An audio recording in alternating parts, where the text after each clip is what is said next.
Dans La cet guérison, c'est épisode, quoi? La guérison, c'est pas la disparition des symptômes.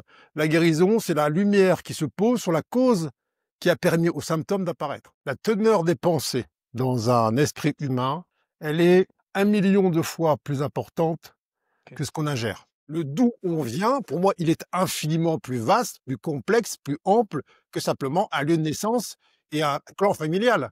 Alors, il y a aucune pensée qui soit nôtre.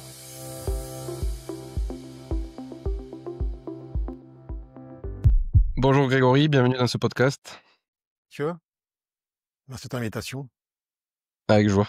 Je me présente rapidement et ensuite je vous présente Grégory pour poser un peu les bases de notre échange. C'est un podcast qui, je l'espère, changera un peu des sujets sur lesquels on entend Grégory, bien que tout se rejoigne quand même plus ou moins. Je suis passionné par le corps humain et la santé dans sa globalité. J'ai toujours eu une vision très large de la santé qui englobe autant le corps physique que l'énergie, les émotions et la conscience. Depuis tout petit, j'ai été sujet à de l'eczéma et à de l'asthme à de nombreuses reprises et malgré les nombreux rendez-vous avec les médecins, des spécialistes ou des allergologues, rien ne changeait. En revanche, quand ma mère m'amenait chez des guérisseurs, je ressentais des choses dans mon corps, des sensations très concrètes, très puissantes, et dès le lendemain, les symptômes s'apaisaient. C'est ce genre d'expérience qui m'a ouvert les yeux très tôt à la dimension énergétique, avec cette intime conviction que l'invisible fait partie intégrante de nous. Plus tard, j'ai commencé à me former seul au magnétisme, puis à approfondir ma compréhension du corps à travers la physiologie, l'analyse de bilan biologique, la nutrition, les hormones et la complémentation. Je me suis ensuite formé à la PNL, la maïotique, puis à l'hypnose rapide, qui est très différente de l'hypnose ericksonienne,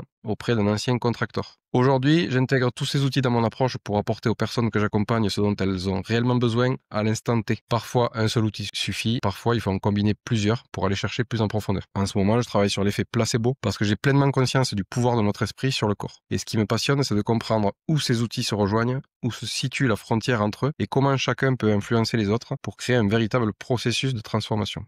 Passons maintenant à la présentation de Grégory. Pour certains, vous le connaissez, j'imagine. Ancien parachutiste et officier de la gendarmerie, Grégory Mutombo a passé 18 ans dans des zones marquées par la guerre et la peur, côtoyant l'humanité dans tout ce qu'elle a de plus sombre. Et pourtant, il a su percevoir chez chaque être et dans chaque situation la lumière qui subsiste même au cœur des ténèbres. À 20 ans, alors qu'il cherchait la voie la plus spirituelle à emprunter, mais étant déjà ouvert à ça auparavant, une voix intérieure l'a clairement guidé et lui a dit « Engage-toi dans l'armée, dans un régiment qui part à l'étranger ». Cette réponse en aurait déstabilisé plus d'un, mais très souvent, ce qui est juste pour nous n'est pas très confortable ou rassurant pour la tête. C'est ainsi qu'il a obéi à cet appel intérieur, sans savoir encore que cette expérience, en apparence éloignée du spirituel, allait devenir l'un des terrains les plus puissants d'exploration de l'âme humaine. Dans ces années d'immersion dans l'intensité du réel, il a tiré une compréhension profonde de la nature humaine, découvrant peu à peu que l'évolution de l'homme passe d'abord par une élévation intérieure. Je précise d'ailleurs que son approche me plaît beaucoup car il préfère parler de dépouillement personnel que de développement personnel. Aujourd'hui, Grégory Mutombo se consacre à cette transmission, celle de l'ascension, c'est-à-dire l'élévation globale de l'être vers sa nature originelle. Auteur notamment de la Symphonie des âmes, du Feu de l'esprit et du Souffle de la grâce,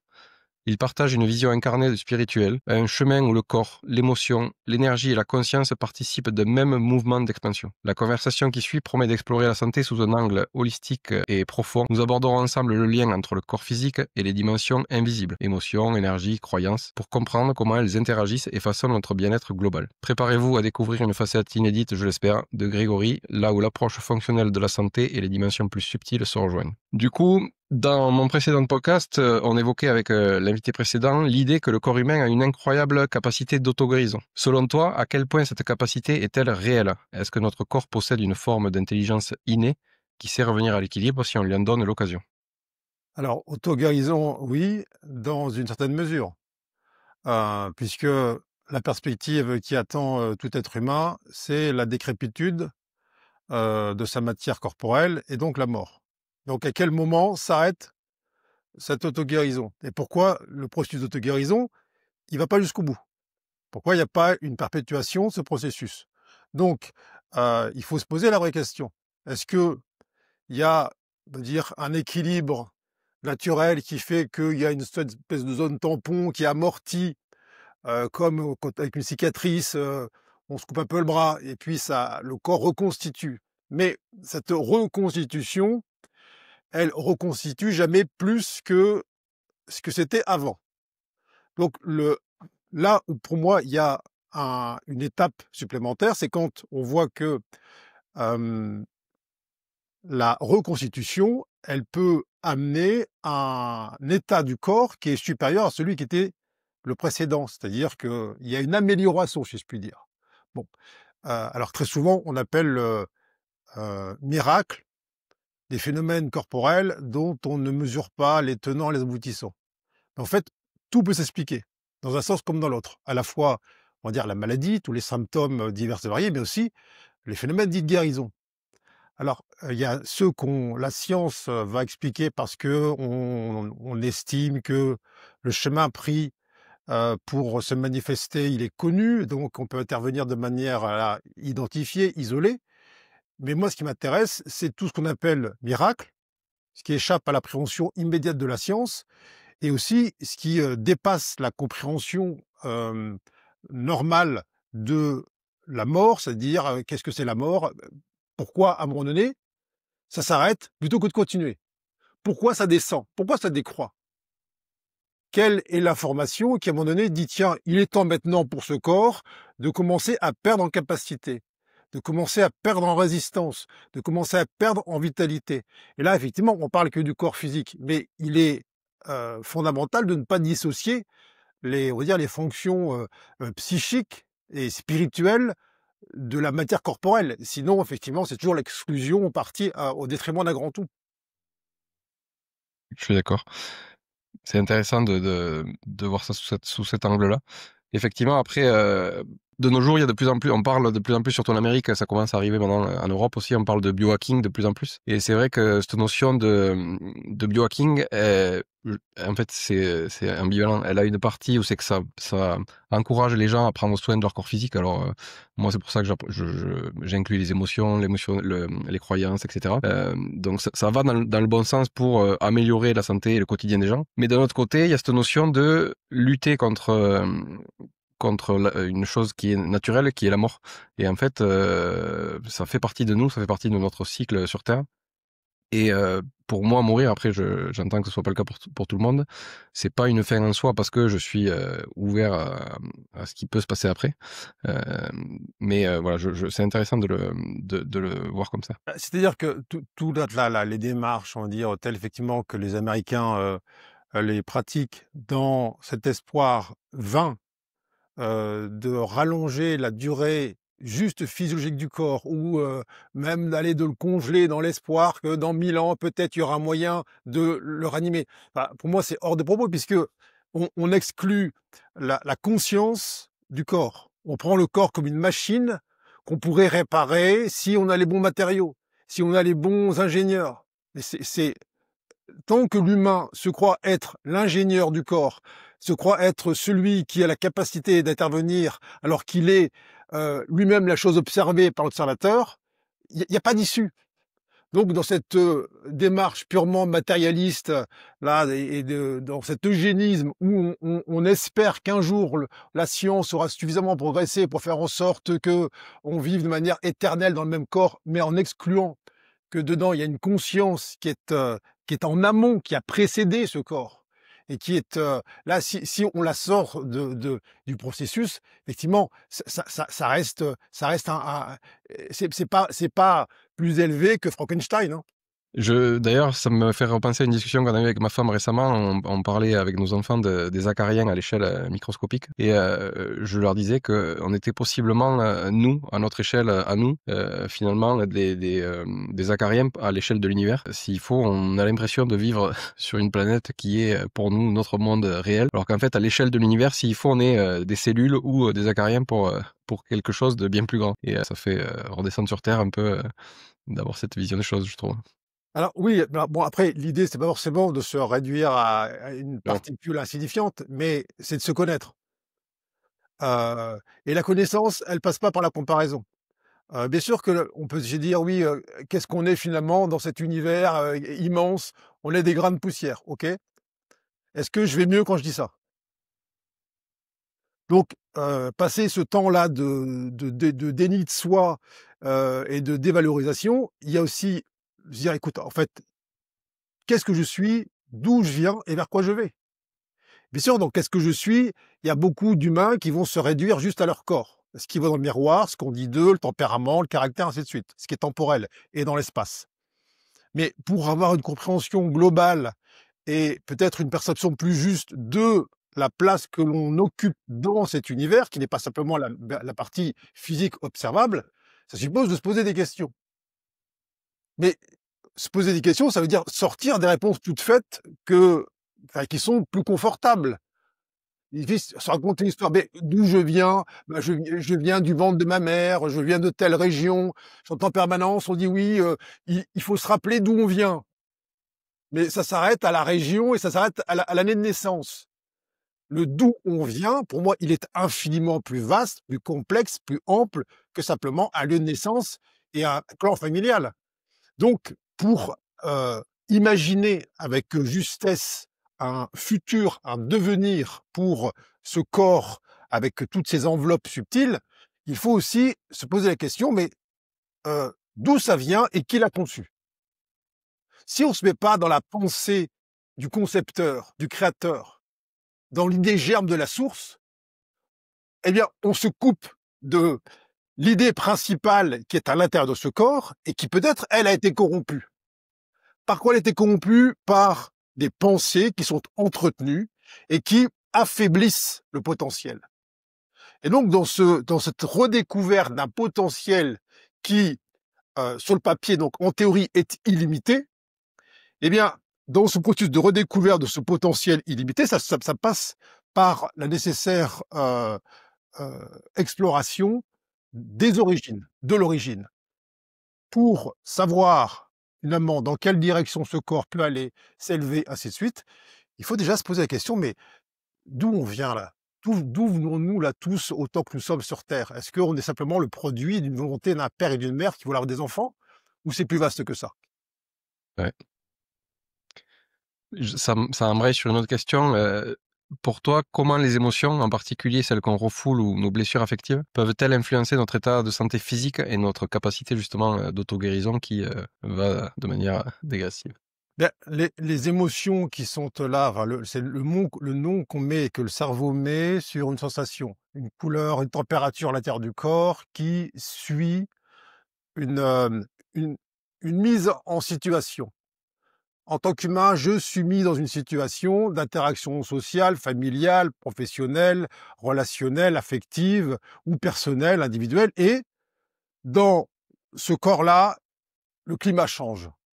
Je sens quelque chose, une température différente. Alors, pour se rassurer, la tête va mettre des mots dessus. Peur, colère, angoisse, anxiété, ainsi de suite.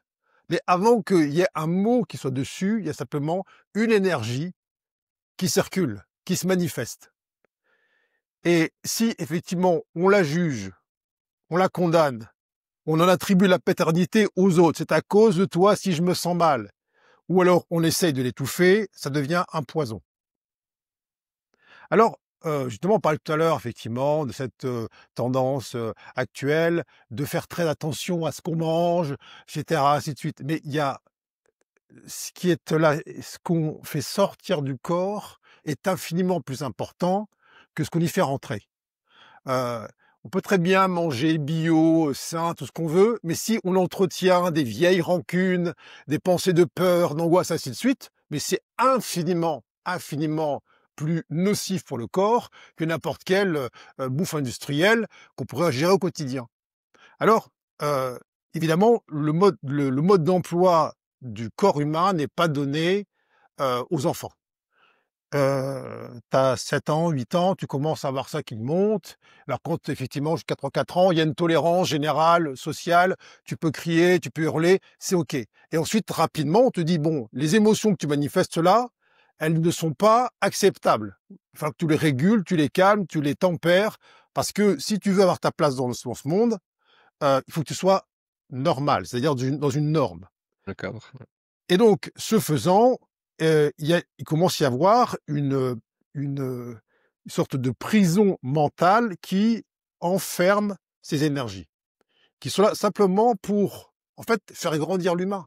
Lorsqu'il sent une peur, une angoisse, peu importe ce qui est à l'intérieur à ce moment-là, la vocation, c'est effectivement de dire: «Tiens, à quoi cela me sert?» À quoi cela me sert que dans telle situation, je ressente ça? Quand on me dit si, quand je fais ça, quand j'ai le sentiment d'être privé de quelque chose, à quoi ça sert que mon corps m'indique un changement de température?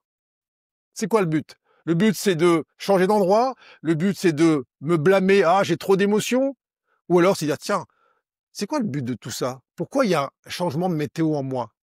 Et si, effectivement, là, il y a un recul qui est pris, il y a une responsabilité qui est assumée totale sur le fait que c'est pas à cause de mon univers autour de moi que je me sens mal, c'est grâce à l'univers autour de moi que je peux sentir des espaces qui ont besoin de remonter à la surface.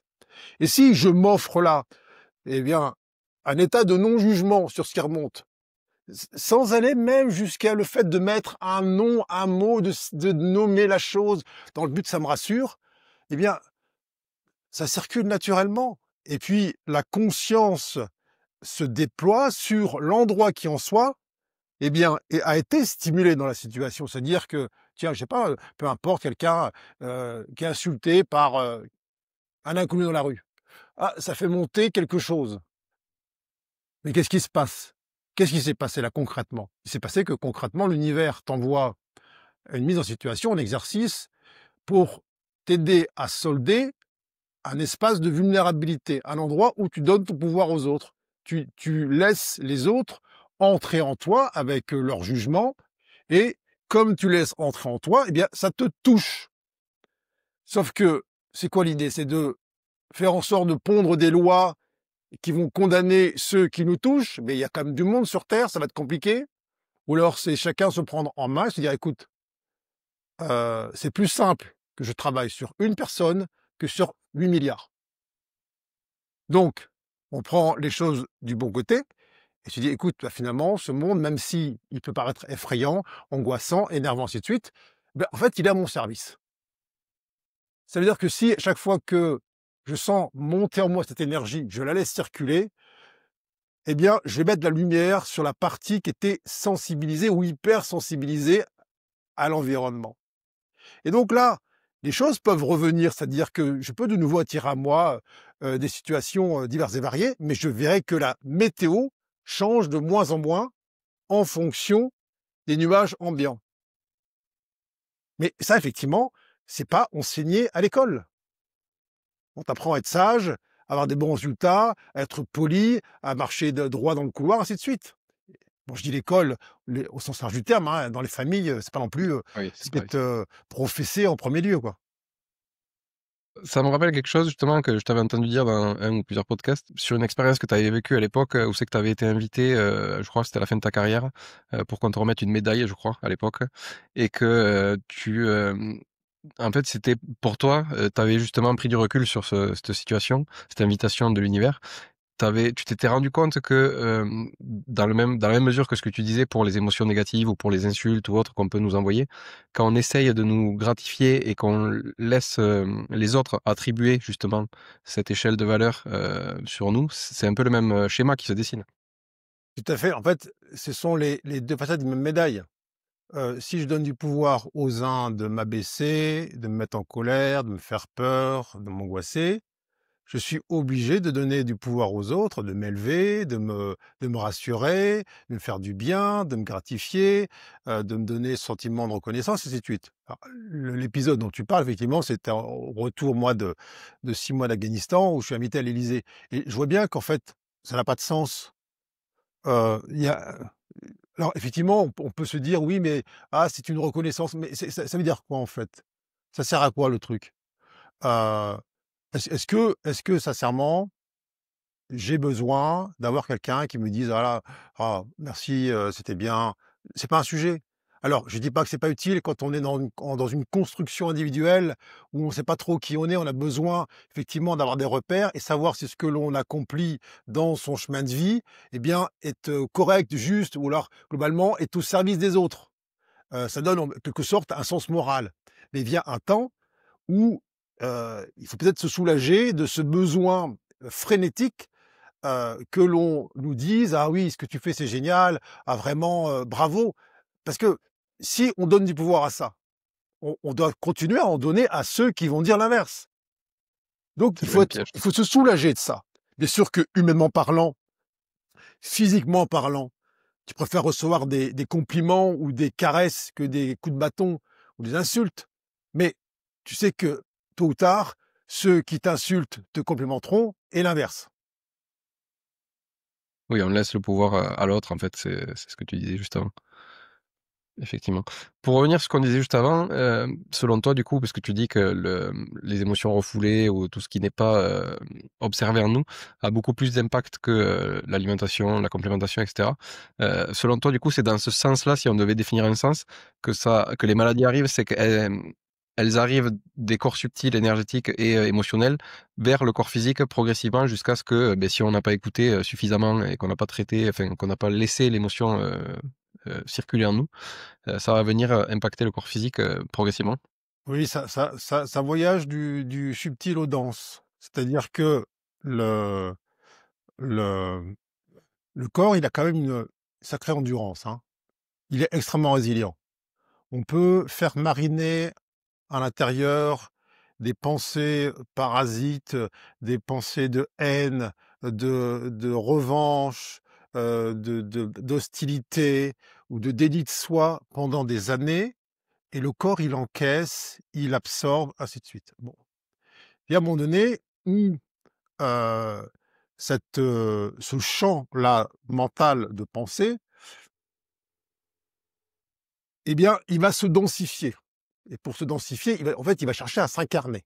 C'est là qu'il va descendre dans les structures physiques. Alors avant les structures physiques, il y a déjà les structures psychiques, c'est-à-dire le champ mental, ça descend dans le champ des émotions, on l'a dit juste avant, et ensuite, ça arrive dans le corps. Mais avant que ça arrive dans le corps, on a 1000 signaux. C'est-à-dire que c'est pas un matin on se réveille et d'un seul coup, la tumeur, elle est là.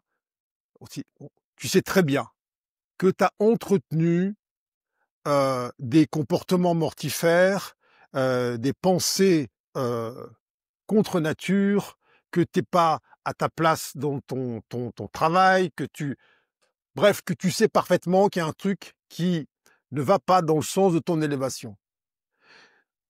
Le truc, c'est que très souvent, l'humain se dit oui, je sais, mais je sais bien que je ne suis pas à ma place, que l'énergie que je mobilise, que je sollicite pour faire fonctionner ce corps et lui demander d'obéir à mes volontés, eh bien, elle est dirigée dans une voie qui n'est pas celle de mon élévation, mais j'y vais quand même. Mais si on transfère ça sur un exemple qui serait par exemple une voiture, un véhicule, qu'on va utiliser dans des chemins non carrossables, avec un carburant qui n'est pas adapté au véhicule, dans une direction qui s'éloigne du but poursuivi, qui dirait « Ah, mais je pense que ça va aller quand même. Je pense que ce véhicule a de bonnes chances d'arriver à destination. » Tout le monde dirait bien sûr que non. Donc on ne peut pas s'étonner lorsqu'avec son corps, qui est ce véhicule, le véhicule de l'âme, on lui impose des itinéraires, un carburant énergétique qui est contraire à ce pourquoi il est conçu. On ne peut pas s'étonner effectivement qu'ensuite surviennent des avaries. Mais l'avarie, elle n'explose pas comme ça à la conscience ex nihilo. Il y a toujours, comme sur un tableau de bord, des signaux qui disent écoute, tu sens pas quelque chose? Il n'y a pas un truc qui te dit que là, c'est pas forcément le bon comportement, c'est pas la bonne posture, c'est pas la bonne attitude, c'est pas la bonne place? Bien sûr que si. Alors, euh, l'écueil de l'humain, c'est qu'il attend d'avoir trop mal pour changer. Donc on le voit dans les relations, on le voit dans les professions. On attend l'effondrement pour dire ah, j'en peux plus. Est-ce que t'en peux plus depuis aujourd'hui ou ça fait des années? Oui, c'est vrai que ça fait des années. Alors pourquoi as-tu continué? Oui, je sais bien, mais. Donc ce je sais bien, mais est le pire poison qu'on puisse administrer au corps, dans toutes les strates de l'existence. Donc la bonne santé, c'est pas simplement euh, l'absence à un instant T d'un ressenti physique qui dit écoute pour l'instant tout va bien. Non, la bonne santé c'est est-ce que je suis en train d'utiliser les énergies mises à ma disposition dans une direction qui va favoriser mon élévation, mon ouverture, mon épanouissement, mon rayonnement. et pas attendre d'avoir le signal dit de la maladie pour dire « Ah, en fait, je suis malade ».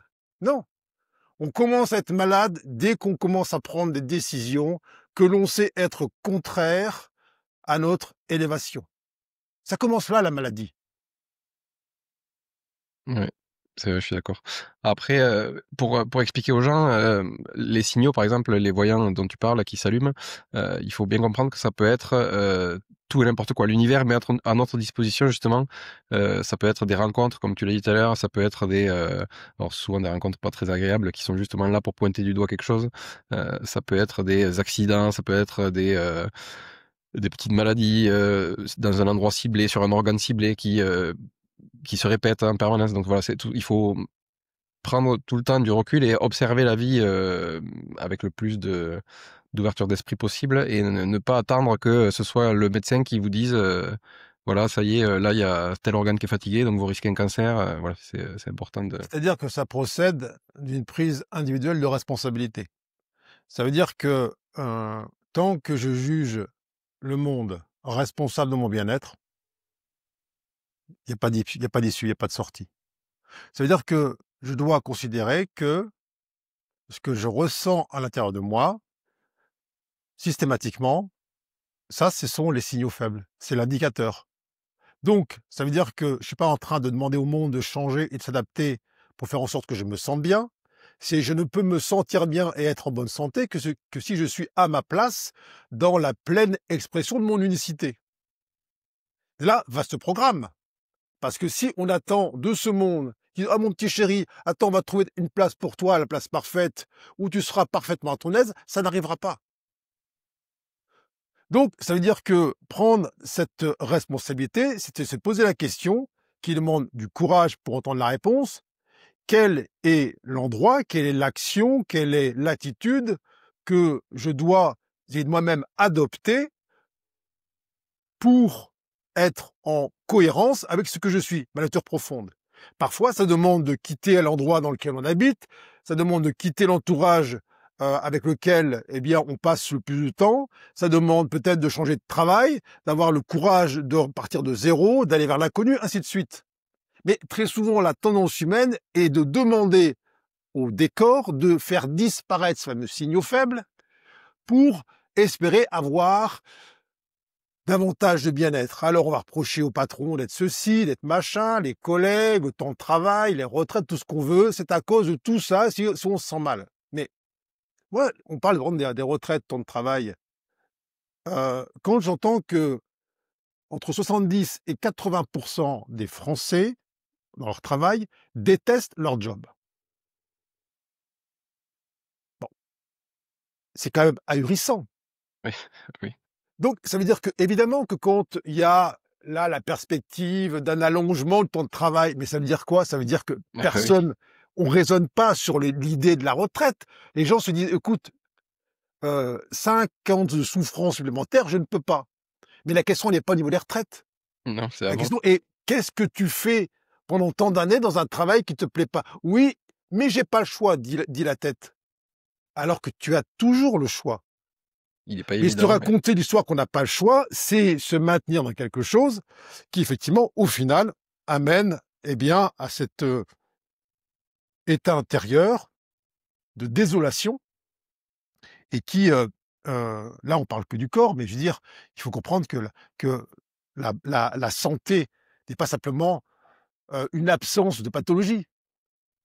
C'est pas juste ça. C'est un épanouissement, c'est un rayonnement. C'est pas, écoute, j'ai pas mal, donc ça va. Ça, c'est l'anesthésie. Donc c'est autre chose. C'est-à-dire qu'on passe d'un vortex là, qui est involutif, qui consomme du carburant à fond perdu, à un vortex évolutif ou évolutionnaire, grâce auquel toute l'énergie qui nous est envoyée est mise au service, d'abord évidemment de soi, mais d'un collectif. Donc, on ne crée plus des espaces dépressionnaires dans les endroits dans lesquels on est, dans les familles, dans les couples, dans le travail, autour de soi, et bien évidemment dans le corps. Mais on commence effectivement à sentir que tout ce que l'on reçoit en termes d'énergie, d'information, on va dire de toutes les sources universelles qui s'additionnent, eh bien, a vocation à être mise au profit de l'élévation individuelle et d'une élévation collective. Donc, ça sert à tout le monde. Mais ça veut dire que si moi, je ne suis pas à ma place, en train de faire quelque chose jour après jour qui est contre ma nature, ça coûte à tout le monde. Oui. Tout le monde en paye le prix. C'est comme un puzzle. S'il y a une pièce qui n'est pas à sa place, il n'y a aucune pièce qui peut l'être. Et en plus, ça maintient dans la boucle de ne pas être à sa place soi-même et de rejeter la faute sur les autres pièces du puzzle qui vous empêchent de l'être. Évidemment. Ouais, c'est formidable. L'esprit humain est incroyablement tordu. Je me posais la question justement, toi qui es, parce qu'on a compris là du coup l'impact de laisser circuler l'énergie pour justement après s'imprégner dans le corps. D'ailleurs, le corps, comme tu disais, est extrêmement résilient parce qu'il arrive à supporter toutes ces émotions refoulées, ces mauvaises pensées, etc. C'est pareil au niveau alimentation. De nos jours, quand on voit la toxicité ambiante, que ce soit dans l'air, dans l'eau, etc., la malbouffe, les carences que je peux voir moi avec les bilans biologiques chez 100% de la population. Ça m'impressionne de plus en plus de voir à quel point le corps est résilient. Et je me posais la question, du coup, si toi, par exemple, de ton côté, est-ce que tu as déjà fait récemment des bilans biologiques pour toi personnellement? Et parce que je serais curieux de savoir chez quelqu'un qui est aligné comme toi, qui est dans cette compréhension justement de l'importance de laisser circuler l'énergie ou quoi, s'il y a à quel degré il y a un impact au niveau physiologique. Alors, comme je disais tout à l'heure, la teneur des pensées dans un esprit humain, elle est 1 million de fois plus importante que ce qu'on ingère. Si l'humain dépensait autant d'énergie à trier ses pensées plutôt qu'à trier sa bouffe, je peux dire que là, l'humain sera en bonne santé. À quand des pensées bio? Bio, ça veut dire la vie. Je veux dire, la nourriture qui vient là, c'est vraiment le bout du bout de la chaîne. C'est comme la peinture sur la bagnole. T'as beau la peindre en vert, elle va pas mieux rouler. Moi, je connais une infinitude de personnes qui pèsent leurs trucs, machin, font tout ce qu'il faut, les ingrédients, les aliments, les trucs, les nutriments, tout ça. Et ils sont d'une tristesse intérieure, d'une dureté, d'une fermeture, d'une densité qui est bien plus importante que celui ou celle qui prend ce qui passe dans les rayons et qui fait sa bouffe avec ses copains et finalement qui a des pensées beaucoup plus souples. Alors, c'est pas dire pour autant que, n'ayant pas conscience des besoins du corps, tu vas manger dans les poubelles, c'est pas le sujet. Mais encore une fois, ça procède de l'intérieur. Je veux dire, sinon c'est de la cosmétique. C'est la chirurgie esthétique où on tire sur le truc, on essaye, on se dit ça va me donner une nouvelle apparence. Tu sais, le circuit là de la nourriture, il est très court dans le corps. 48 heures plus tard, c'est ressorti. Et quand tu traînes pendant 48 ans des pensées de haine contre tes parents, contre ton ex-mari, ton ex-femme, tu penses que dans la balance, manger bio, ça va équilibrer les deux? Pas du tout. Donc, c'est là qu'il faut regarder. Moi, je regarde. Moi, ce qui m'intéresse vraiment, c'est là où je porte mon attention. Moi, je regarde les corps subtils, je regarde ce qui circule à l'intérieur. Ça m'arrive de dire parfois, de manière ponctuelle, tiens, là, si tu continues à entretenir ce type de pensée-là, voici ce qui va arriver dans ton corps. Voici ce qui est en train de descendre, de se densifier. Donc, le vrai examen de santé, pour moi, il se passe là déjà. Qu'est-ce qui circule dans mon champ mental? Parce que les gens vont peut-être faire, je sais pas quoi, un examen de santé, où il y a un bilan, on prend les valeurs dans le sang, tout ça, le truc, on dit, bah écoute, les chiffres sont normaux.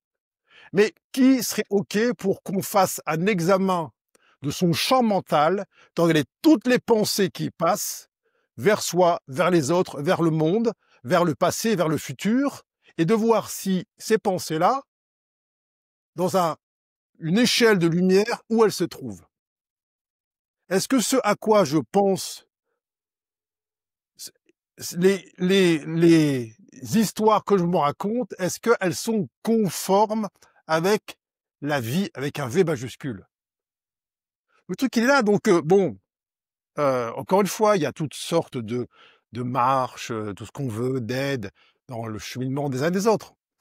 Mais puisque tu me poses la question à moi, moi, je dis que ce qui est important, c'est, toi, c'est comme un robinet. On va regarder, on va mesurer la pureté de l'eau qui sort du robinet. Mais si le tuyau qui amène l'eau, il est complètement crado, ben là, c'est pareil, en fait. Donc, il y a 99,9% de ce qui nous constitue qui échappe aux 5 sens physiques de l'humain. Donc, la réalité, si je puis dire, de l'humain échappe à ses sens.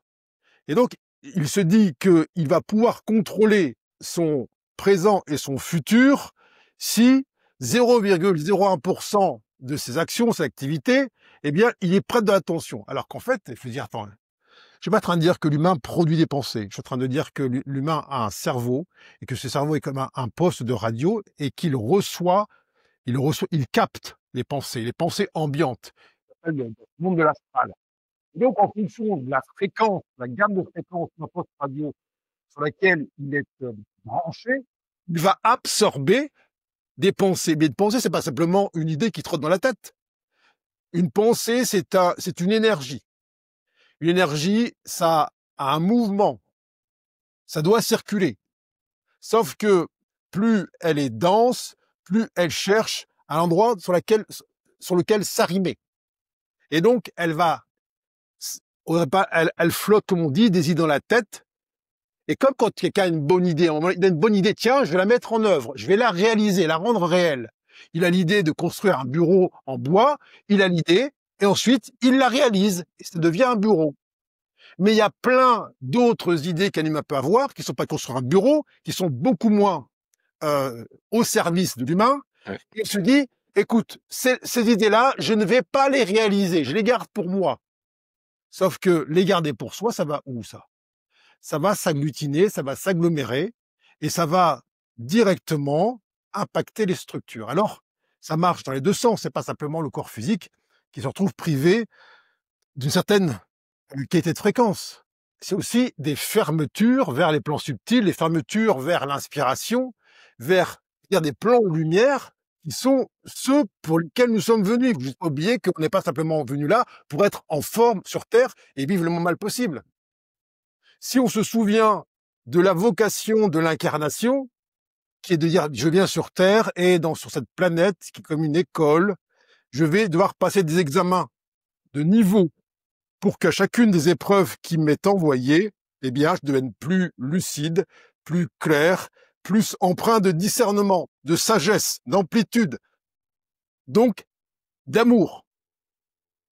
C'est un rayonnement. Alors, je ne parle pas de sentiments amoureux, je parle de cette lumière qui voit au-delà des apparences. Mais ça passe par soi, évidemment. Parce que si on attend de l'industrie agroalimentaire qu'elle change enfin ses recettes pour être à la hauteur de nos ambitions de santé, mais ça n'arrivera jamais. Ça procède de soi. Tu dis, tiens, écoute, mais est-ce que moi je suis cohérent quand je demande un examen de santé? Est-ce que je serais capable de rendre public un examen de mon corps mental, de mon espace mental, et que ce soit publié? On dit, tiens, voici telle personne, à quoi elle pense. Chacune des pensées là, dans la journée, ok. Des pensées évolutives et des pensées involutives. Et on pèse les deux. Et on voit celles qui persistent et on voit leur densité qui s'amplifie au fil du temps. Là, effectivement, quand on parle de comment je me sens, est-ce que je me sens bien, et qu'on essaye, toutes ces pratiques, oui, il faut se changer les idées. Mais changer les idées, c'est comme déplacer le poste radio en espérant qu'il capte une autre station. Ça n'a rien changé. Sur les idées, je sais pas si tu es d'accord avec ce concept. J'ai l'impression, tu parlais tout à l'heure justement du champ astral, là, qu'on peut appeler aussi, je sais pas si c'est la même chose pour toi, mais le champ de conscience collectif. Est-ce que tu es d'accord avec le fait de dire qu'il y a justement certaines pensées qui peuvent nous arriver, qui peuvent traverser notre champ énergétique, et qui sont pas forcément les nôtres, et que c'est nous, si on s'y attache, qu'on s'y accroche et qu'on décide de se l'approprier, qu'elle devient la nôtre? Alors, il y a aucune pensée qui soit nôtre. Ok. Simple. Le cerveau est un récepteur de fréquences. Donc, en fonction du désir individuel de placer cette être-té à certains niveaux, à certains étages, on va capter des pensées différentes. Plus je vibre bas, plus les pensées qui m'arrivent vont être denses, sombres, ombrageuses. Plus j'élève ma fréquence, mon niveau de conscience, plus les pensées qui m'arrivent sont élevées. Et bien à un moment donné, effectivement, alors là, on parle du champ astral, ou champ de conscience collectif, si tu veux. Ça veut dire que ça reste une captation de pensées dans un champ collectif. Alors, il y a des pensées sombres, de meurtre, de tout ce qu'on veut, d'agression, de prédation, et puis des pensées beaucoup plus élevées, d'altruisme, de partage, de générosité, ainsi de suite. Mais on reste dans le champ, là, astral, c'est-à-dire ça part du plus mauvais au plus gentil. Mais ça reste encore teinté. Et il y a, effectivement, un espace qui est au-dessus de cette champ astral, qui est le supramental, ce que j'appelle moi la conscience intégrale, qui est l'espace depuis lequel, effectivement, on n'est plus un récepteur de pensée collective, mais on reçoit une pensée, qui est une pensée qui vient de notre esprit directeur et qui est donc notre pensée à nous. C'est le seul endroit où je suis ce que je pense et je pense ce que je suis. Sinon, le reste s'appelle de l'influence, en fait. Ok. Mais pour sortir de cette soupe d'influence astrale, de ce champ collectif où tu ne fais que penser les mêmes choses que les autres. Ah oui, moi aussi, je pense comme toi. Mais c'est normal que l'un pense comme l'autre puisque vous partagez le même bain. La pensée unitaire qui vient de l'unicité de l'individu, qui est celle, on va dire, du génie individuel, à laquelle tout le monde est censé tôt ou tard avoir accès, passe par cette autodétermination qui dit, tiens, je veux connaître ce que je suis, indépendamment des influences, et ce faisant, je m'ouvre à une dimension supramentale, au-dessus du mental, où là, effectivement, je communique avec mon esprit directeur, et donc mes actions, mes idées, mes pensées, mes paroles, mes gestes sont la pure expression de ce que je suis. Donc rien d'autre ne peut venir faire interférence avec ça. Ça ne veut pas dire que je ne peux pas observer le climat ambiant avec toutes les pensées qui circulent. Simplement, je ne les capte plus. C'est comme, on peut très bien, effectivement, avoir un poste de radio. On sait que si on baisse la fréquence, il y a d'autres stations. Je n'ignore pas le champ collectif, mais simplement, je décide d'en sortir. Mais pour en sortir, ça suppose de fermer, parce que l'humain s'est entraîné pendant des siècles et des siècles, de fermer les circuits permettant la pénétration inconsciente de pensées de haine, de séparation, de jalousie, de condamnation, ainsi de suite. Du coup, les gens vont se demander par quel processus, si ce n'est justement d'observer au fur et à mesure les émotions, les situations que la vie nous offre, quel est le processus pour arriver justement à sortir de ce champ collectif? Enfin, Déjà, pas, la première étape, c'est la responsabilité. C'est-à-dire, est-ce que j'accepte ou non d'être ici sur Terre? Est-ce que j'accepte d'être là, d'être né avec ce père, cette mère, ce contexte, cette époque, ça. Si déjà je suis en lutte contre le la base de départ. Le reste, je veux dire, c'est la littérature. Hein. On n'a que l'âge qu'on avait quand on s'arrêtait en tant qu'enfant et qu'on dit non, tout ça ne me convient pas. Donc, le passage à l'âge adulte, qui est le passage sur l'âge de la responsabilité, c'est une acceptation inconditionnelle des conditions de départ, sans vouloir les remettre en question. Oui, ils auraient dû ceci, ils auraient dû cela. Ça, effectivement, ça libère tout ce qui en soi est crispé, fermé et comme verrouillé dans une époque. Donc ensuite, lorsque ça est réalisé, et je te garantis que ça ne se fait pas simplement le claquement de doigts, parce que des gens qui veulent ça, il y en a beaucoup, mais ceux qui donnent vraiment les moyens pour, il y en a bien peu. Donc ça demande une grande intensité. Je veux dire, ça demande une volonté extraordinaire. C'est beaucoup plus commode de se plaindre de sa situation, de dire on n'a pas eu de chance, et ceci, que de dire écoute, et si j'avais choisi d'être là? Si finalement j'étais pas tombé du haut, poussé par quelqu'un, et puis arrivé là par hasard. Bon, ça c'est la responsabilité. Je suis responsable de ce corps, de l'endroit dans lequel je suis. Je suis responsable de l'entièreté des mises en situation, donc des épreuves, d'exercices qui me sont donnés et qui n'ont qu'un seul but, faire en sorte que je me souvienne de ce que je suis. Donc ça nous amène au chemin d'unicité. Qui je suis dans ce monde? Est-ce que je suis ce qu'on attend que je fasse autour de moi? Est-ce que je suis là l'objet du désir des autres? Alors effectivement, ça demande aussi là du courage, de dire attends, pour s'auto-déterminer dans ce monde, c'est sortir effectivement de ce champ d'influence.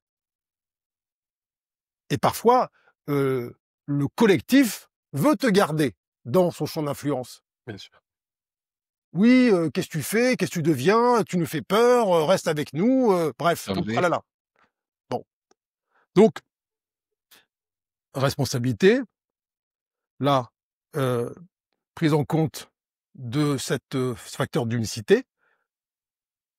Et puis ensuite, comme j'ai dit tout à l'heure, peut-être pour celles et ceux qui sont appelés à plus vaste que ce champ d'influence, il y a une expression, un service qui est celui d'offrir au monde quelque chose qui n'a pas encore été donné, qui n'a pas encore été partagé, qui n'a pas encore été vu, qui n'a pas encore été respiré. Et ça, c'est ce que j'appelle, moi, le service, alors, peu importe le nom qu'on met, le service aux cieux, à l'univers, à Dieu, à la source, peu importe. C'est à quoi je sers.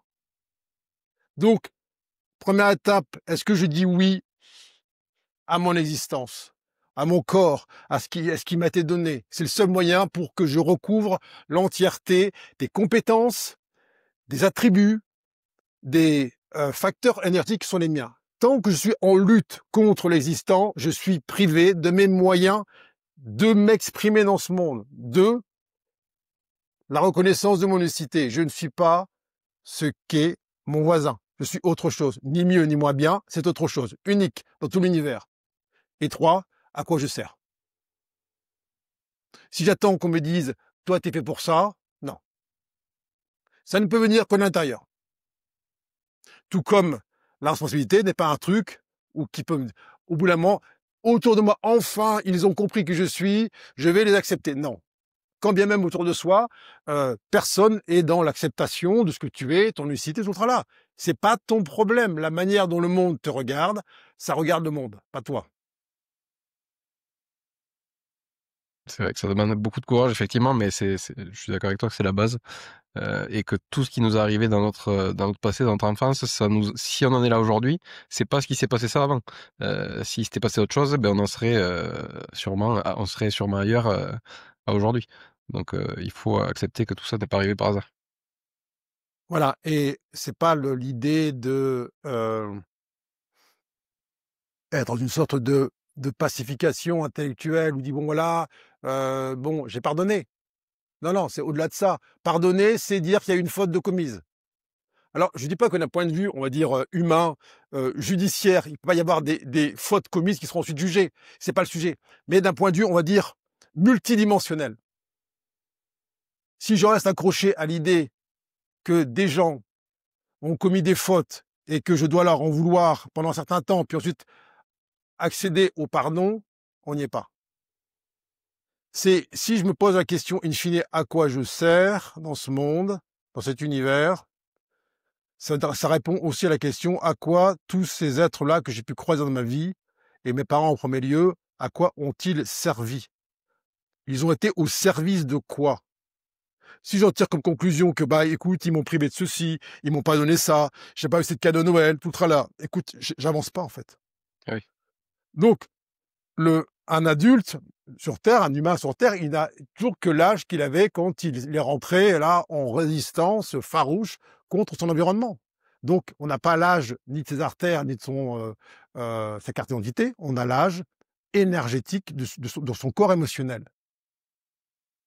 C'est vrai que ça, c'est quelque chose qu'on voit souvent, enfin que moi j'ai expérimenté aussi par exemple, que quand tu fais des méditations, par exemple de l'enfant intérieur ou autre, que tu te replonges, que tu laisses remonter une blessure, émotionnelle, tu te perçois, à l'âge où c'est que tu t'es figé en fait et du coup à l'intérieur, tu as l'impression que tu peux avoir 4 ans, 6 ans, 10 ans alors que tu en as 90 dans la vie, dans le monde physique.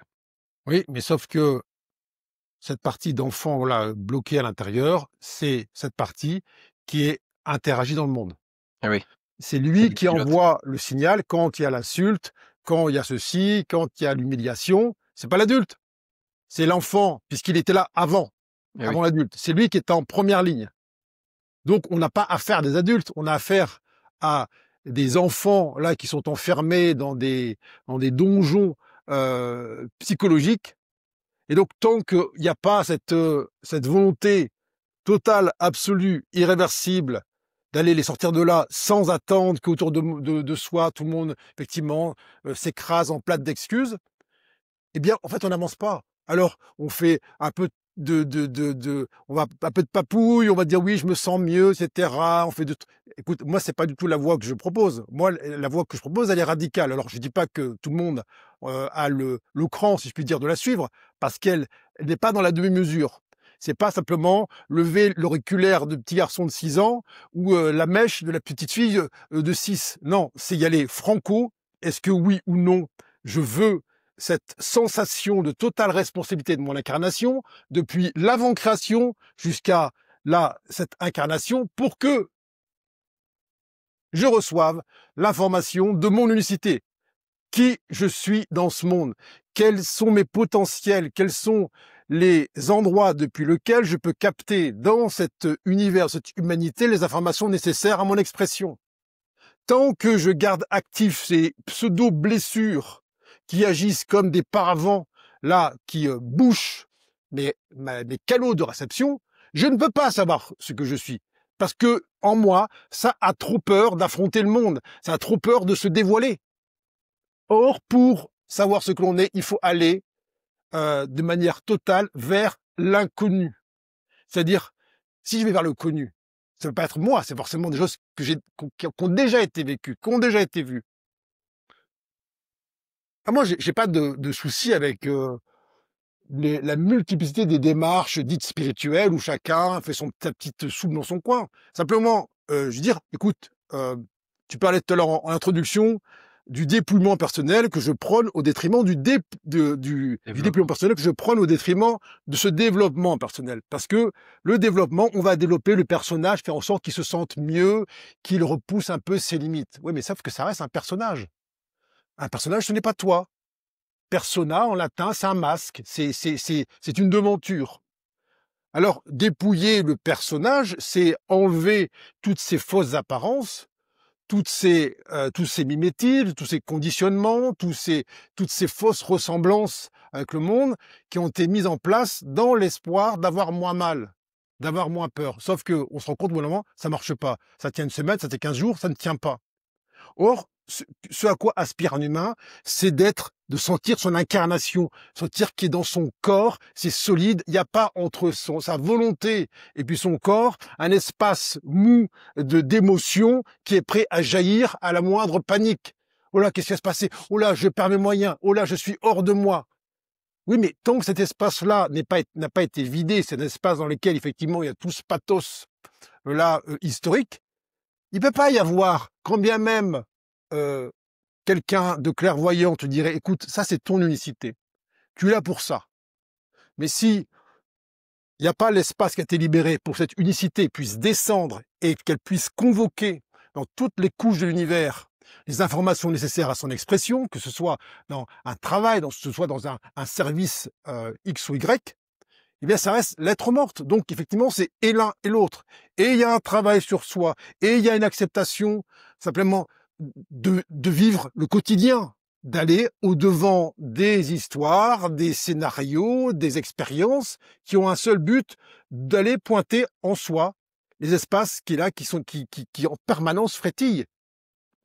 C'est pour ça que quand il y a cette idée de oui, il faut écouter son corps avant de faire des choses. Mais attends, si tu écoutes ton corps avant de faire des choses, tu vas écouter les petits garçons et les petites filles qui ont peur de tout et de rien. Ouais. Donc, avant de pouvoir écouter son corps, que dans ce corps, eh bien, ce corps soit émanation du discernement, ça demande de faire un sacré ménage.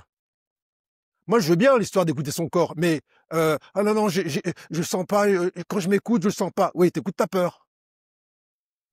Ça te dit d'aller à la soirée? Ah bah non, il y a Roger, non, je le sens pas. Oui, parce que Roger, tu l'en veux depuis 20 ans. Donc, tu t'écoutes, tu le sens pas. Oui, parce que ça t'oblige à dépasser les choses. Donc, cette écoute du corps, puisqu'on parlait du corps tout à l'heure, c'est pas simplement écouter les émotions et puis se dire, ah bah tiens, je laisse la place. Et d'un point de vue presque là, passif, on laisse les émotions faire le job. Non. C'est de dire, écoute, tiens, ce corps-là, effectivement, il t'enseigne des choses, mais tôt ou tard, il doit être ton outil de travail. L'outil de ton expression pleine et entière sur Terre, l'outil d'expression de ton unicité.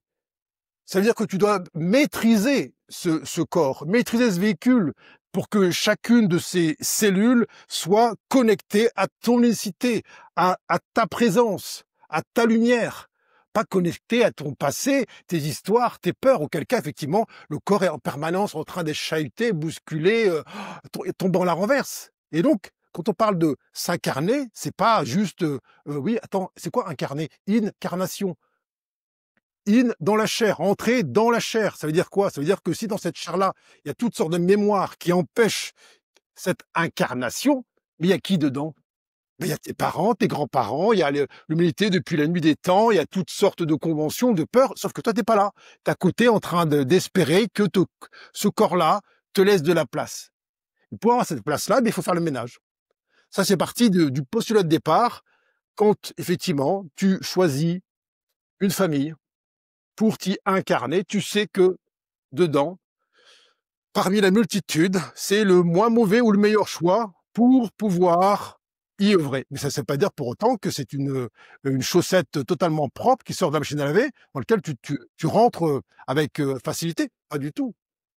Donc, évidemment que ça demande du courage, ça demande de l'engagement. Et c'est bien plus commode au départ de dire, écoute, moi, je n'y arrive pas, j'ai demandé aux autres, allez, enlevez-moi tout ça. Non, personne d'autre que toi n'a le pouvoir d'agir en vérité sur ce qui est présent. Quelqu'un peut t'aider, te dire, écoute, là, je sens en toi des espaces qui ne sont pas soldés. Là, ici, effectivement, si tu regardes à cet endroit-là, tu verras une mémoire qui est bloquée, ainsi de suite. Mais ça s'arrête là. Ça doit te faire le travail après. Après, il y a un travail à faire. Et le travail, c'est pas se dire, tiens, je vais être chez moi et je vais y réfléchir. Ça veut dire, je prends conscience de cet espace-là, un espace d'ignorance, et je sais que dès le lendemain de la prise de conscience, l'univers va m'envoyer des mises en situation qui ont pour but de valider mon travail. On passe de la théorie à la pratique. Sauf que dans une infinitude de voies dites de développement personnel ou de tout ce qu'on veut être d'ésotérisme New Age, c'est la théorie. Et comme on dit, en théorie, tout va bien. Sauf que dans la pratique, pour moi, la pratique, c'est quoi? Raison pour laquelle, effectivement, tu parlais en préambule de mon parcours. Moi, quand j'ai demandé à 20 ans, c'est quoi la voie qui permet la pleine expression de mon idée germe, mon idée spirituelle? Bah, c'est dit, vas-y, bah, va à l'armée dans un régiment qui est par étranger. Parce qu'effectivement, c'est là où tu peux pas te cacher. Tu peux pas te barrer. Tu peux pas te dissimuler. Tu peux pas dire, attends, là, j'ai Mais je peur, suis j'y pas vais prêt, pas. j'ai peur. Tu es obligé d'amener ton corps dans une multitude de situations diverses et variées, où là, tu n'auras pas d'autre choix que de faire face à ce que tu ressens, de faire face à la multiplicité des stimuli offerts par cette humanité et de travailler dessus parce que c'est pas simplement amener ton corps et puis attendre que ça se passe.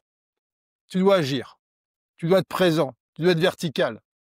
Et donc ce monde, il sert à ça, c'est-à-dire qu'il faut savoir ce qu'on veut. Est-ce qu'on veut on aspire à un monde dans lequel effectivement tout le monde est enfin gentil, serviable, tout ce qu'on veut? Ou alors, écoute, si je me sens comme celui ou celle qui a peut-être un élan spirituel, un appel à la conscience, peut-être qu'il faut que j'arrête d'attendre que ce soit les autres qui, peut-être, ont un âge mental très bas, de se comporter comme des adultes. Donc, heu, dans ce chemin dont on parlait tout à l'heure, avec, responsabilité, unicité et service, il y a aussi cette notion d'exemplarité. Ça veut dire que si j'attends des autres qui me donnent l'exemple de ce que je suis censé amener, oui, machin, ils sont ceci, ils sont cela, mais est-ce que toi, tu donnes l'exemple de quelqu'un qui est là, vertical, dans sa maîtrise, dans son rayonnement, dans sa lumière, sa totale acceptation des conditions là, terrestres? Le truc, il est là. Parce que c'est pas tout de quémander aux uns et aux autres une restitution, de belles, heu, lettres de noblesse, si je puis dire, quand soi-même, eh bien, on est le premier à se réfugier derrière, «Oui, mais là, c'est trop difficile, je peux pas», ainsi de suite. Donc le le cheminement spirituel ou les voies de développement, intérieur, c'est pas quelque chose, qui peut s'épargner une mise en pratique permanente dans le quotidien, dans la rudesse des relations, humaines qui, sont parfois effectivement, extrêmes, dans le sens où elles n'ont pas d'autre, issue que de nous faire, expurger, des parties qu'on ignorait, profondément. Je veux dire, l'Occident a, même s'il y a parfois des moments un peu plus, difficiles, mais en Occident, la vie, quotidienne, nous épargne beaucoup de choses.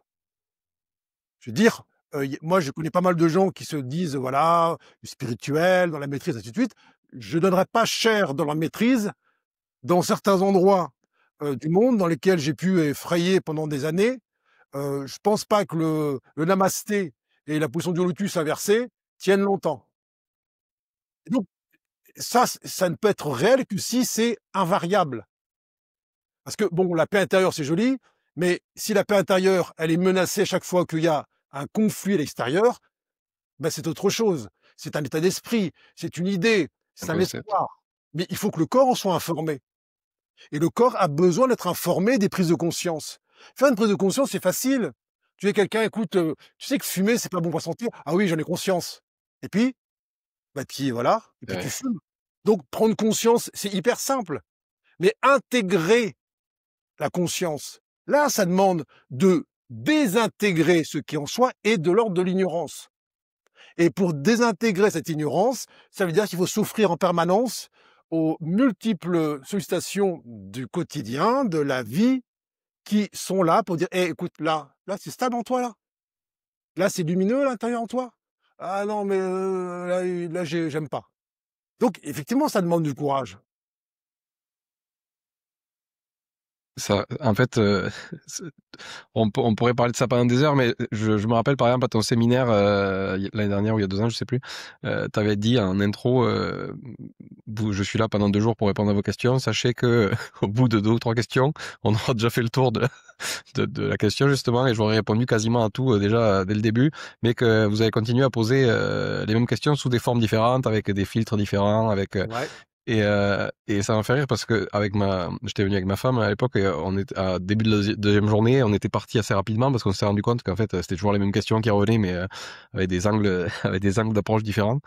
Et du coup, je voulais juste te remercier de t'être incarné en même temps que nous pour amener cette justesse de parole parce que tu vas droit au but, tu es assez précis pour justement assez juste pour nous donner les informations précises. Après, tu l'as répété tout au long du podcast, il faut mettre en pratique parce qu'on peut théoriser tant qu'on veut. On peut faire tous les stages, les séminaires, tout ce qu'on veut en New Age, spiritualité New Age.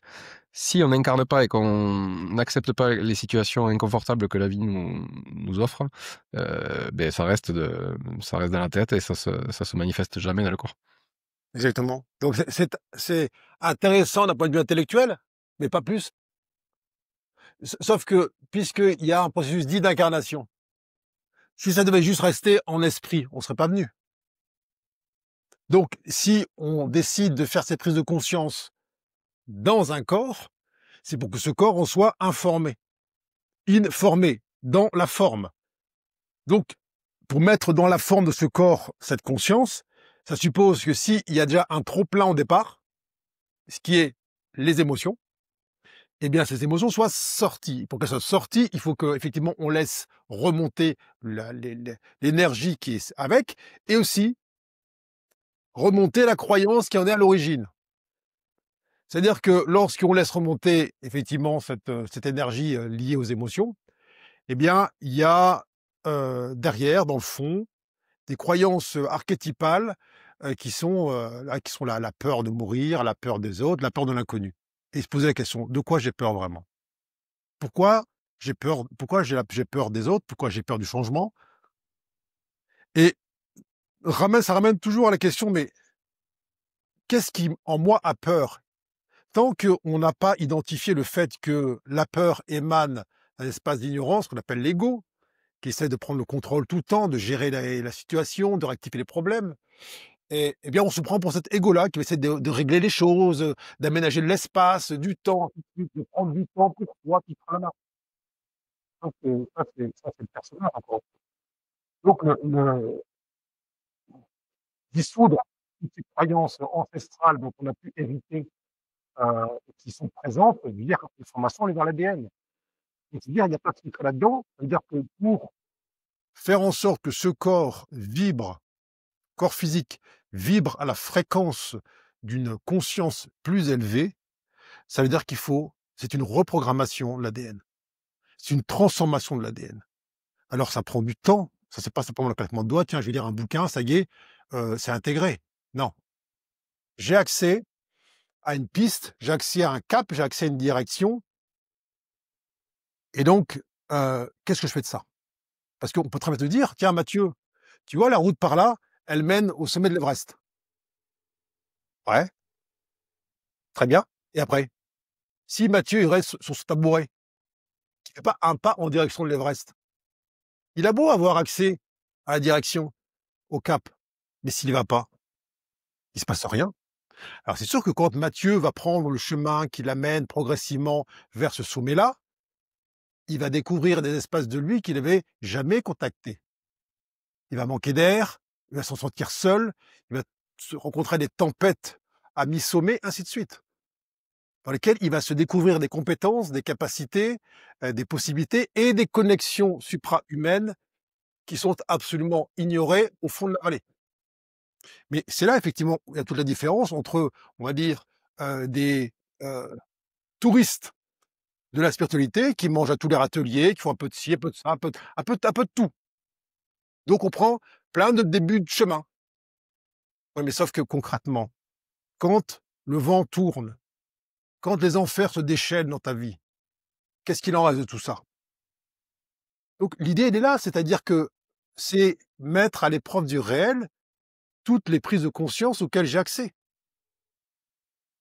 Et ça passe par des questions, des fois même très simples au quotidien. Est-ce que la vie qui est la mienne aujourd'hui correspond et la réponse à ce que je suis?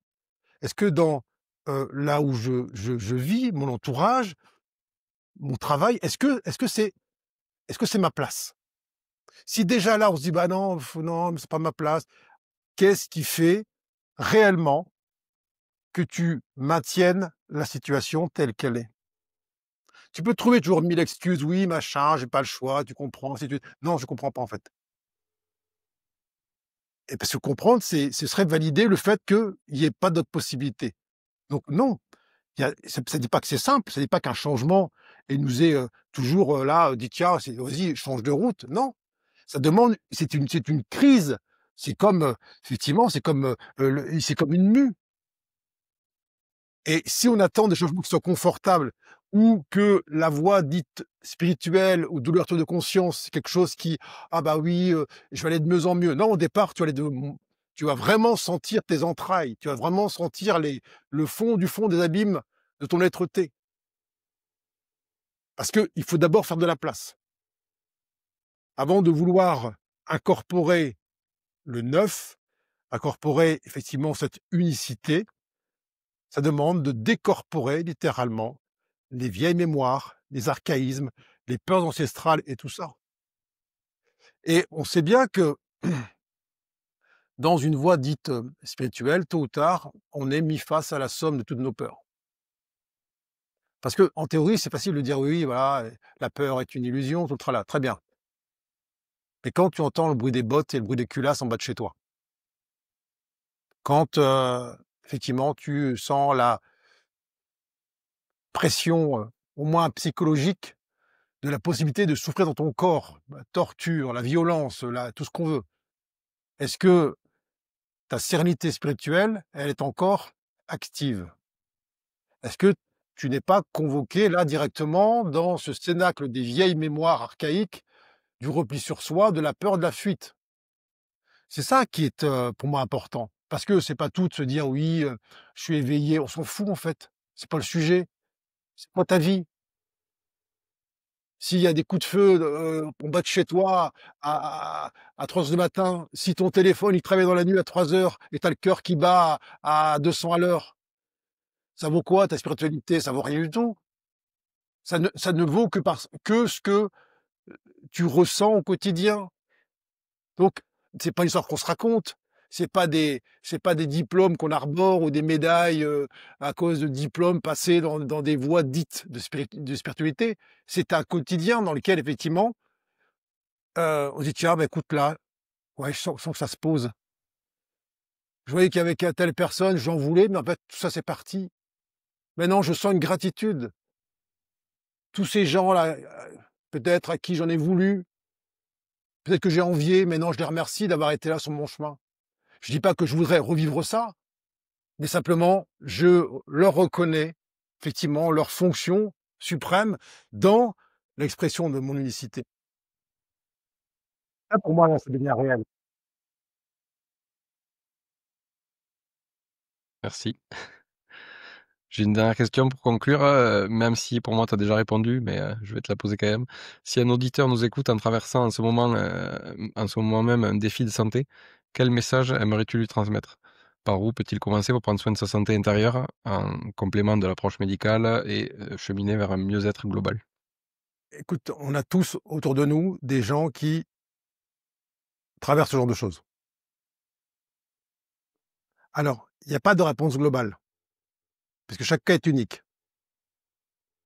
Simplement, hem, le premier réflexe de l'humain, quand il a ce qu'on appelle un problème de santé, c'est de dire: «Il faut que ça parte». OK, c'est humain, le réflexe, il faut que ça parte, il est là, très bien. Ensuite, on fait une pause et on se pose la question: «Pourquoi? Comment c'est arrivé?» Si je reste concentré exclusivement sur: «Il faut que ça parte, que ça s'en aille», je ne vois que la moitié de l'histoire et donc j'ai beau user d'artifices, tout ce qu'on veut pour faire en sorte d'amoindrir le symptôme, il restera toujours la cause et elle va revenir de manière différente. Donc il faut se dire: «Tiens, un problème de santé, c'est un dialogue qui demande à être instauré». Pas entrer en lutte.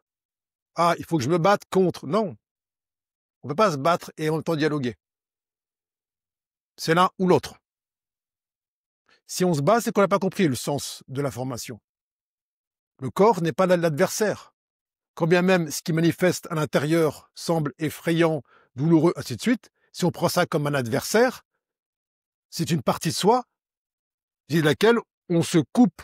Donc c'est effectivement se dire: «Tiens, si le symptôme est déjà là et parfois il est bien ancré, ça veut dire que je l'ai pas écouté avant qu'il advienne».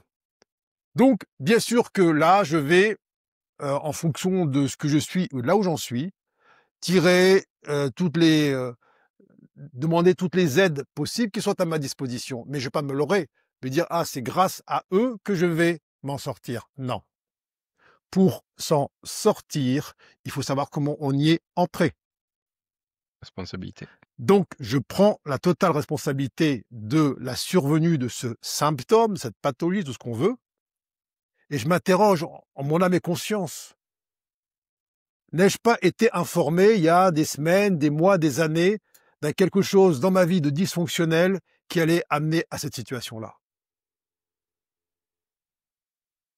Et c'est seulement lorsque je fais ce chemin entier vers l'origine de cette manifestation que, en vérité, je peux éclairer la cause. Ça m'empêche pas d'aller voir le médecin, ainsi de suite. C'est pas le sujet. De toute manière, si j'ai attendu aussi longtemps, j'ai plus assez d'énergie dans mon corps pour y arriver par moi-même. Ça, c'est clair. Donc, faut pas se dire, ah non, bah écoute, la lumière fera le job. Non. C'est trop tard. La lumière t'a éclairé mille et une fois en amont, tu l'as pas vu. Donc, elle te dit, écoute, maintenant, tu vas utiliser les partenaires humains que je mets à ta disposition, mais qui sont des béquilles. Ce ne sont pas des solutions. Donc, là, encore une fois, revenir à cette cause, cette origine, ce point d'entrée, là, ça suppose d'avoir effectivement le courage d'y aller et cette prise de responsabilité qui écoute. Je ne suis pas victime de quelque chose. Je suis acteur de quelque chose. Je suis en train de manifester, grâce à mon pouvoir créateur, une dissonance qui est simplement le fruit, le produit d'un écart dans ma trajectoire et qui doit m'enseigner quelque chose.